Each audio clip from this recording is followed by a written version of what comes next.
Happy Sunday, happy Sunday, happy Sunday.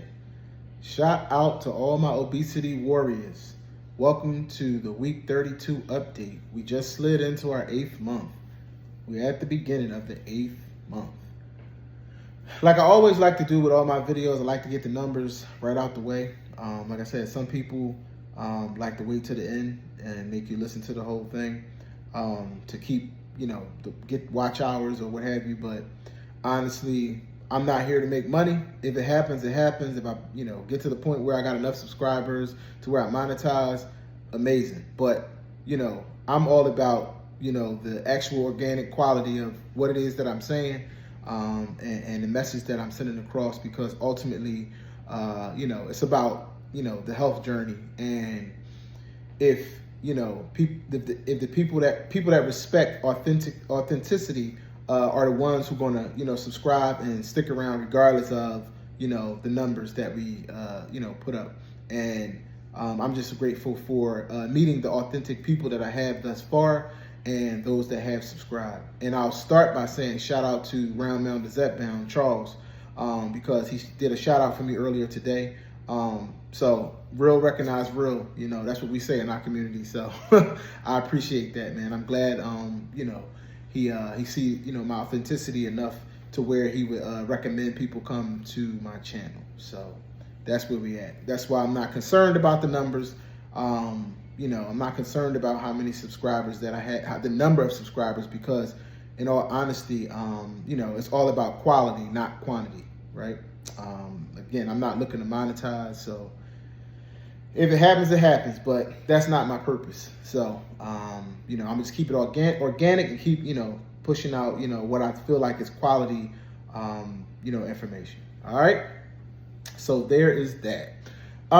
So week 32. So basically I am in tonight's video. It's not quite as late as last video. That was pretty late. I mean, I probably posted at midnight. So we're going to try to get this, knocked out and posted, for you guys. So, before it gets too late. So basically, I feel like gonna do this thing where I kind of stall a few weeks and then have a decent dump at the end of the months, because I am probably 3 weeks in at the same weight, 242. I'm still 242. Just about, just shy of 80 pounds down, 24%, a little more than 24% of my body weight. So I mean, I'm just amazed, like I said, at that progress that I was able to do that. I hit that back at the end of like my 6th month. So, it's just amazing, to be able to get to that point that quickly, not rapid, but expedient enough to where, it felt really well. I felt good, within the journey, and, it was a safe, pace. Everybody that knows me knows that, or watches my videos, knows that basically I am a proponent of, fasting, carnivore, because I like to eat, meat, and, steaks and fish and chicken, primarily chicken. Chicken is the thing that I eat the most, but I do enjoy ribeye. Everybody that watches my channel knows that. And fish. So the fish that I eat usually would be red snapper, Chilean, and salmon. So, there's that. Those pretty much all the foods I eat right there. And then I eat broccoli as far as vegetables, and then I'll eat, like a baked sweet potato time to time. So that's literally just about all of the foods that I eat. So that's why I'm not a calorie counter, because there's really no need. I know exactly what the calories are on my plate. My fasting is in a like 18-5 window, meaning that I go anywhere between 1 to 2 o'clock to 7, 8 o'clock, and I'm done. Pretty much that's all the food I'm going to eat. But I do eat high quality food, and I get high protein within those within that time range.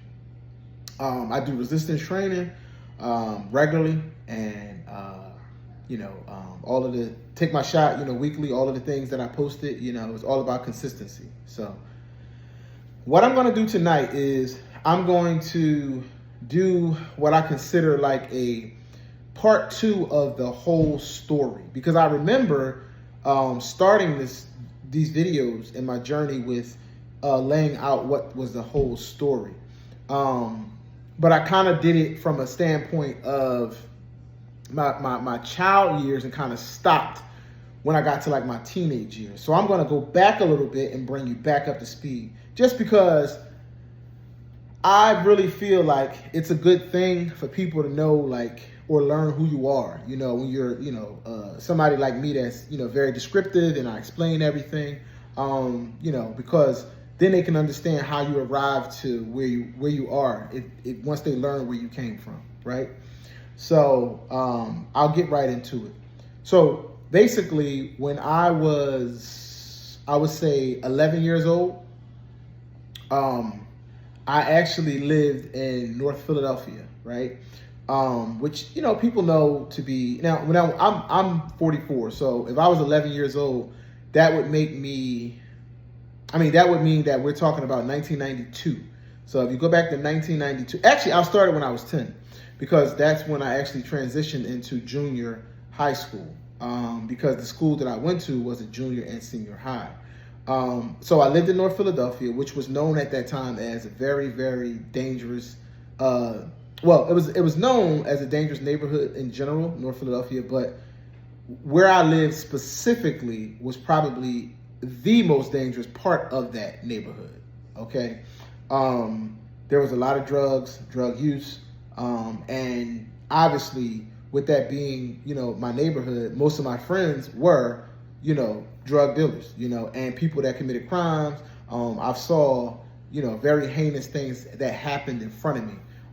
Luckily, I never took part in none of that. I never felt the need. I was always smarter than that, and people kind of like didn't want to see me that way, because realistically, even the most hardened criminals actually like to still see success stories. So they knew that I had that type of trajectory. So they always made sure, hey, you don't take part in this because, that's not you.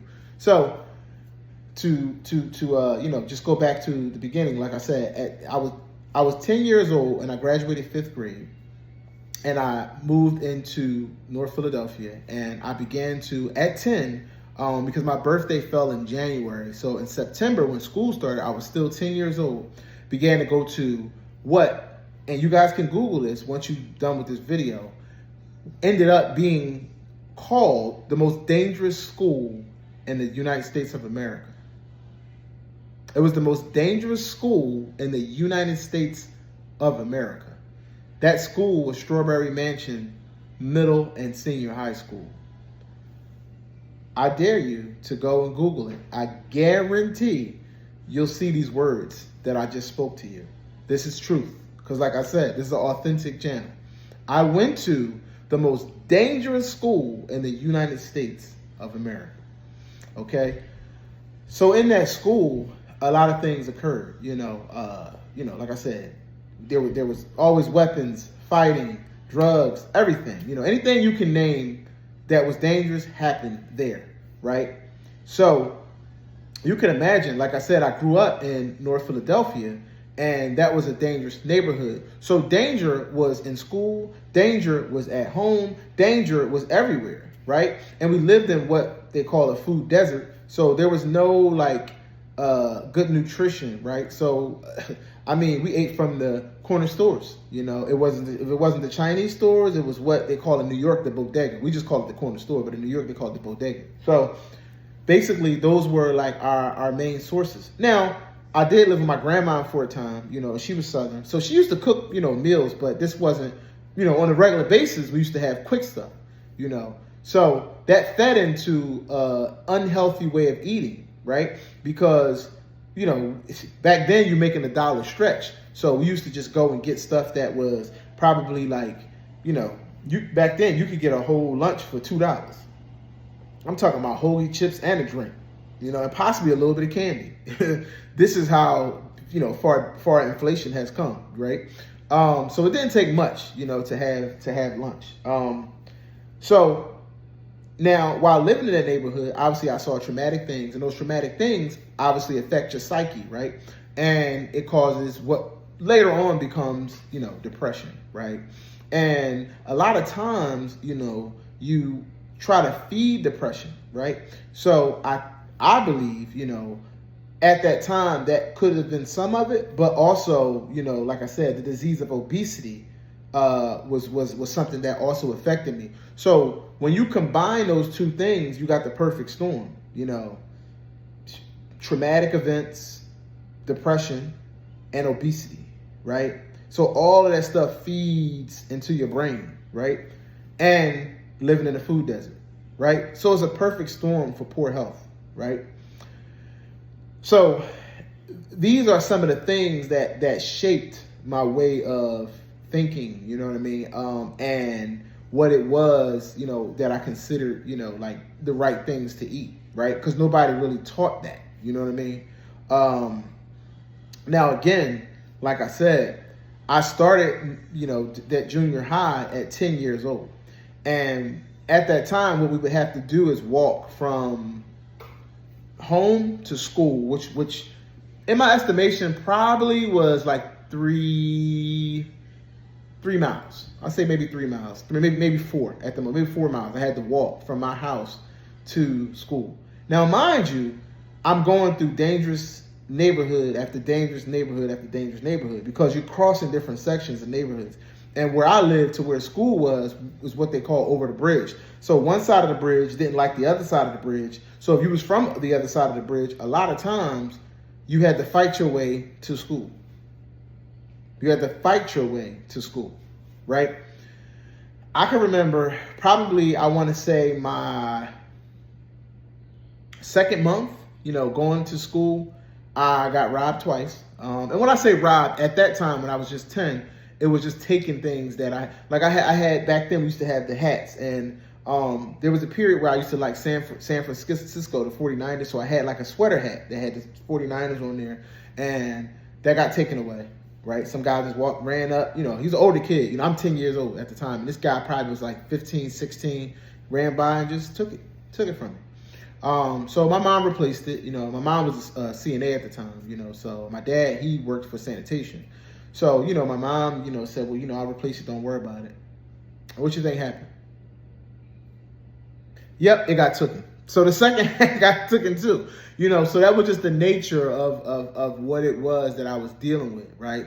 So things were taken away from you, you know. Now, luckily, at some time, I was such a cool kid that I began to hang with all of the cool guys. And most of the people that my friends, again, like I said to you earlier, were like drug dealers and people that committed crimes and things of that nature. So once people got width of that, those kind of things kind of slowed up, you know what I mean? Because everybody knew my friends wasn't having it, you know, and my family for that matter, because some of my family was kind of known as, you know, the people that didn't play around, right? So that didn't continue the entire time. By the time I got to, I want to say 9th grade, 10th grade, 11th, I was in such the in crowd at that point where it became a breeze. Now, I'm not going to say, if I was to rewind it, there was an incident that when I was coming home, because everybody knew that you couldn't get detention, right? That was a no-no. Don't get detention, because if you get detention, more than likely you're going to have to fight your way home. And it happened. I got detention for something that wasn't even something that I did, but I ended up getting, you know, in trouble for it. So me and this other kid that, you know, kind of lived where I live, walking home, and, you know, at that time, you know, I was a little bit, you know, I wanted, you know, the bravado starts me. I was like, you know, I'm not going to go a different way. I'm going to walk home the way I normally walk home. And lo and behold, I mean, the whole gang of guys that lived on that side pretty much attacked me, you know, when I was probably I think I was right around like 7th grade. You know, I had it was like 4:30, and I probably was like, you know, maybe 12 years old. You know what I mean? So that was, you know, pretty traumatic. You know, what I mean, you know, I got through it, got over it, you know, what have you. But then everything kind of like slowed down. You know, I didn't have to deal with too much of that no more. Like I said, I was getting a little older. I was in the in crowd. You know, high school I'm talking, because like I said, it started at 6th grade. I was there from 1991 to 1998. That's how long I spent in the world's most dangerous high school, middle and high school. So by the time I got to the 9th grade, I did have another incident when I was 14 years old, where a guy stuck a gun in my face and pretty much robbed me from my coat. Because back then we used to wear these coats called warages, you know, and they had like fur around the collar, they was like really warm and they had like the fur. So the guy saw me in the store, and was like, hey, give me, first he tried to say, give me your money. And I'm like, no, I'm not giving you anything, because again, remember, I'm around all of this. So I got a little bit of that in me too. And I'm, being a tough guy, and I'm just 14 and not understanding that it's not worth it, just give it up. So I didn't, I refused. So when I came outside, the guy puts the gun in my face, and I'm like, okay, I gave him the coat. He never got the money because I had stuffed the money in the sock, but then he ran off. So it's just that those type of experiences, is what I'm trying to say, that, I actually went through as a child, that kind of shaped some of the things that kind of push you into, poor habits of eating and things of that nature, right? And living in the food desert, So these things kind of like create a perfect storm for you to end up being the way that you, end up, and what you end up dealing with, I should say. Now, obviously, as a diamond in the rough, I graduated at 17. I graduated high school at 17. Even with all the drama and the dramatic stuff going on around me, I graduated at 17. My birthday, like I said, was one of the late ones. So by the time I was 17 and 9 months, I was already in college. Yeah, I was in college. I started college August of 1998. So I was already in college at 17 years old. So that's where I began to kind of like, change, or learn more, about, food and things of that nature. But it didn't change the way that, I was eating, because what happened is I ended up getting with friends, and we got into music, and, the way the eating and exercise was on the back burner because we started traveling. At 18 years old, I was on the road, going in college, but I was on the road, going to, back then we used to call it Freaknik, down in like Virginia and like the, down south. And I knew some guys that were kind of like, pretty popular and stuff like that. And they actually hooked up my group, because I was pretty much the CEO of what ended up becoming Empire Records. And we actually started hip hop group. We did recordings and things of that nature. We did have a decent sized show. I think the biggest show was probably like 5,000, 6,000, 7,000 people at what we call the Dell East up here in Philadelphia. But just to back it up, we actually the closest we got to getting distribution, because that's what we was looking for, not a deal but distribution, because we had our own company. Teddy Riley, people know Teddy Riley. He kind of like was the person that kind of spawned the New Jack Swing and all that in the late 80s, early 90s. And he wrote for Michael Jackson. So we actually took a trip down VA and, visited him, and the first time I actually saw somebody that was really, really rich, because we went in there and the guys was sitting in there, him and his brothers, and they was ordering cars out of like a book, and I was like, wow, this is another level of money down here, so, but those are kind of things that shaped my young, experience. So at that time we on the road, I'm not paying attention to food, you know what I mean? Like I'm just, we just having it our way and eating whatever we want to eat, so, and not really thinking. So already at that age, 21, 22, I ended up being kind of a bigger guy, you know what I'm saying? Not to the point that I got to during COVID, but just around that like 250, 260. And that became like the norm. That became my norm for several years, Then I got married. I got married in 2007, so I'm coming up on 18 years of marriage. Me and my wife have been together since 1999. So we have been together for almost 26 years and married for 18. So, yep, there you have it. So basically, we got married in September, so our anniversary is steadily approaching. Yep, steadily approaching. But like I said, as far as food is concerned, it just wasn't a thing. So when I got married, of course, you settle into married life, and then you kind of like get the home cooked meals, and then it just doesn't stop. You just keep going and going and going and going, because you have a different life. It's more sedentary. You have children, things of that nature.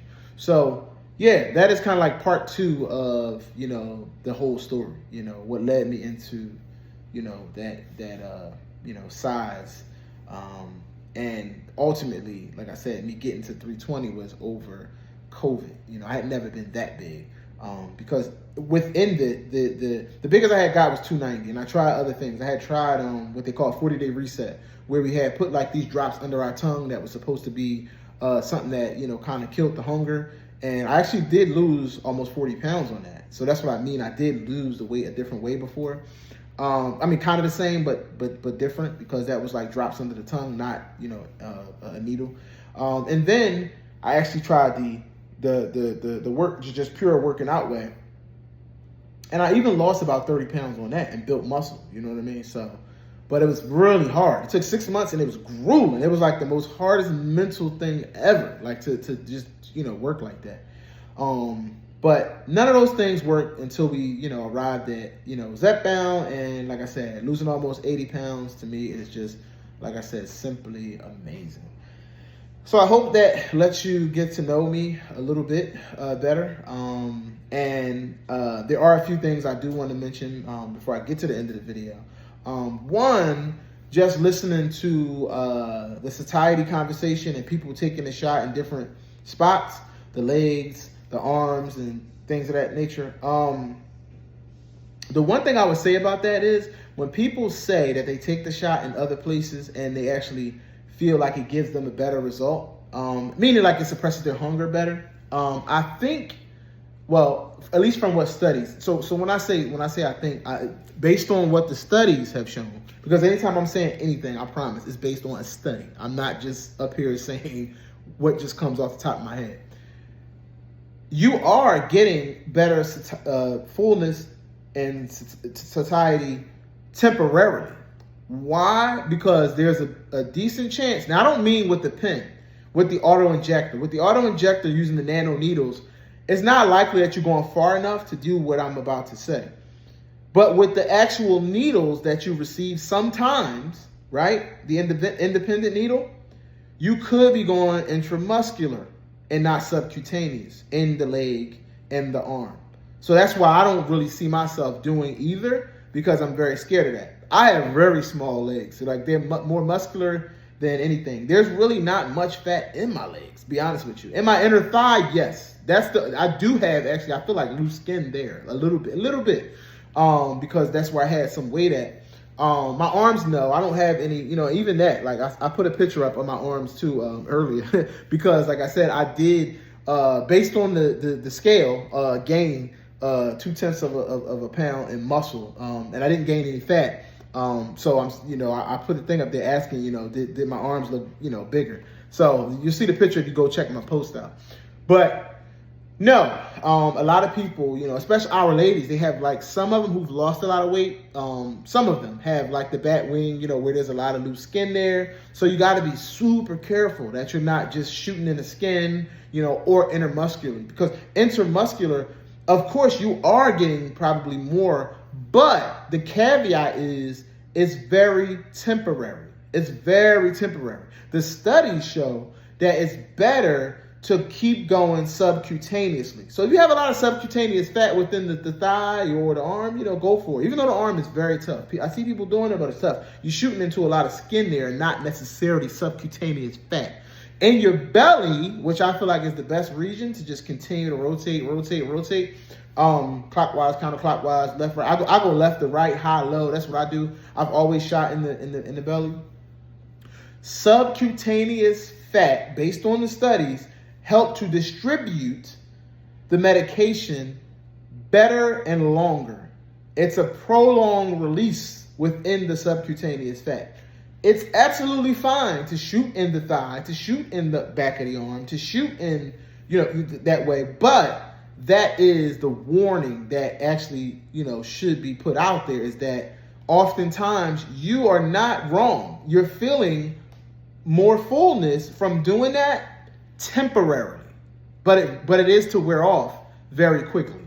When you shoot in your stomach, you don't feel that fullness as quick, but it lasts a lot longer. So don't shoot the messenger, but I'm just saying, I stick to the belly. So subcutaneous fat is where it's at for me. So I think that's about it. I think I kind of went over, oh, no. So, so earlier I started the video talking about authenticity, right?